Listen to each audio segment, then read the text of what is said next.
India alliance आम चुनाव में सीटों का बंटवारा कैसे करेगी ये तय हो चुका है। कांग्रेस नेता अभिषेक मनु सिंघवी ने कहा है कि इंडिया अलायंस आम चुनाव में एक सीट एक उम्मीदवार की स्ट्रेटजी पर काम कर रही है और साथ ही ये भी कहा कि मोदी सरकार इस अलायंस से घबराई हुई है। सिंघवी ने देश की राजनीति, इंडिया अलायंस और कांग्रेस को लेकर एक निजी अखबार से बातचीत की है।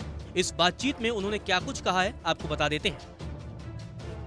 अभिषेक मनु सिंघवी से सवाल पूछा गया, आम चुनाव 8 महीने दूर है और इंडिया ने कुछ आकार लेना शुरू कर दिया है, लेकिन हमें न्यूनतम साझा कार्यक्रमों और सीटों के बंटवारे जैसे मुद्दों पर कब तक स्पष्टता देखने को मिलेगी। इसके जवाब में सिंघवी ने कहा, अभी तो ट्रेलर शुरू हुआ है, खत्म भी नहीं हुआ है और आप पूरी पिक्चर देखना चाहते हैं। यह एक बहुत ही महत्वपूर्ण सामूहिक रूप से सहमति बनाने की प्रक्रिया है। यह निश्चित रूप से वर्क इन प्रोग्रेस है। सबका मिलना, एक नाम तय करना और मूल सिद्धांत तय करना कोई कम छोटी चीज नहीं है। इसका अगला स्टेज निकट भविष्य में आएगा। मैं समझता हूं कि भविष्य में सबसे महत्वपूर्ण कदम इस विषय में होगा एक छोटी समिति बनाना, जिसके मेंबर्स का सिर्फ एक ही उद्देश्य होगा, पूरी तरह से सिर्फ एक्सपर्ट्स की राय और मदद लेकर पूरे देश में 543 सीटों पर एक व्यक्ति एक कॉन्स्टिट्यूएंसी के लिए कोशिश की जाए। अगर ये कोशिश सिर्फ 500 सीटों के लिए भी सफल रही या 450 सीटों के लिए भी सफल रही, तब भी मैं उसको एक अहम सफलता मानूंगा। यही एक कारण है कि जिसके कारण मोदी सरकार घबराई भी है और बौखलाई भी है। यही एक तरीका है जिससे वोट बंटवारे से बचकर इंडिया एक जबरदस्त फाइट एनडीए को दे सकता है। अभिषेक मनु सिंघवी से अगला सवाल पूछा गया, हर कोई जानना चाहता है कि पीएम मोदी को टक्कर देने के लिए इंडिया की ओर से पीएम चेहरा कौन होगा। क्या यह पूछना उचित है या आप मानते हैं कि यह कुछ ऐसा है जिसका निर्णय चुनाव परिणाम आने के बाद तय किया जाएगा।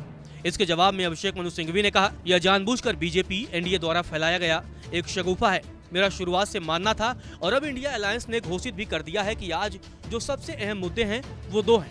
इंडिया अलायंस जो बन चुका है और दूसरा एक्सपर्ट्स की छोटी समिति बनाकर एक व्यक्ति एक कॉन्स्टिट्यूएंसी पर खड़ा करने की कोशिश हो। इन दोनों के अलावा किसी और प्रश्न की अहमियत नहीं है, महत्व नहीं है। निश्चित रूप से चुनाव के बाद जो नंबर आएंगे, इंडिया के एक अलग अलग हिस्सों और वर्गों से उसके आधार पर प्रधानमंत्री का फैसला होगा। यह बात अब बड़े सार्वजनिक रूप से कांग्रेस के लीडरों ने कही है और अन्य पार्टी के लीडरों ने कही है। औपचारिक रूप से बेंगलुरु में घोषित हुई है, लेकिन यह एजेंडा बीजेपी को सूट करता है, बरगलाने का, बहकाने का और दुष्प्रचार करने का। बीजेपी ने सामूहिक निर्णय की प्रक्रिया विलुप्त है। BJP I, me, my self पर एक सिंगल व्यक्ति के ऊपर चलने वाली पार्टी है, एक सिंगल व्यक्ति के लिए है। इसके विपरीत सामूहिक रूप से सहमति के साथ सबको साथ लेकर चलने की प्रक्रिया सिर्फ इंडिया में है। अगला सवाल अभिषेक मनु सिंघवी से पूछा गया, क्या कांग्रेस उन इलाकों में सीटें छोड़ने को तैयार है जहां वह मजबूत है। इसके जवाब में अभिषेक मनु सिंघवी ने कहा, गठबंधन अलायंस का दूसरा नाम ही होता है कॉम्प्रोमाइज करना। एक आदर्श व्यक्ति दुनिया में किसी के साथ गठबंधन करने की जरूरत ही नहीं होनी चाहिए, क्योंकि हर व्यक्ति आदर्श दुनिया में अकेला ही इतना सशक्त होता है। गठबंधन तो कहीं भी किसी के साथ भी किया जाता है, क्योंकि समझौता करना जरूरी होता है। इसके उलट जो सिद्धांत होना चाहिए वह यह होना चाहिए कि जहां आप सबसे ज्यादा मजबूत हैं वहां आपकी चलनी चाहिए और सब लोगों को आपके साथ, आपको ध्रुव मानकर अपने आप को एडजस्ट करना चाहिए। एडजस्टमेंट एक्सपर्ट्स की राय पर होनी चाहिए कि कौन व्यक्ति किस कंस्टिट्यूएंसी के लिए सबसे उपयुक्त है। उसी प्रकार से किसी और प्रदेश में अगर मैं सबसे ज्यादा मजबूत हूँ और आपका उत्तरदायित्व बनता है कि आप मुझे ध्रुव मानकर मेरे चारों तरफ अपने आप को एडजस्ट करें और जो समझौता हो सकता है उसके अनुरूप हमारे साथ लड़ें। इसीलिए सिद्धांत यह नहीं है कि जहां मैं सबसे ज्यादा मजबूत हूं वहां मैं सीट अपनी काटूं। सिद्धांत उल्टा है, जहां मैं सबसे ज्यादा मजबूत हूं वहां आप अपनी सीट कटवा कर मुझे दें। मुझे इस सिद्धांत का पालन होने को लेकर कोई संदेह नहीं है और एक्सपर्ट्स इसमें मदद करेंगे। स्टैटिस्टिक्स के आधार पर, पिछले 5 चुनाव के आधार पर, उस कॉन्स्टिट्यूएंसी के परिणाम के आधार पर।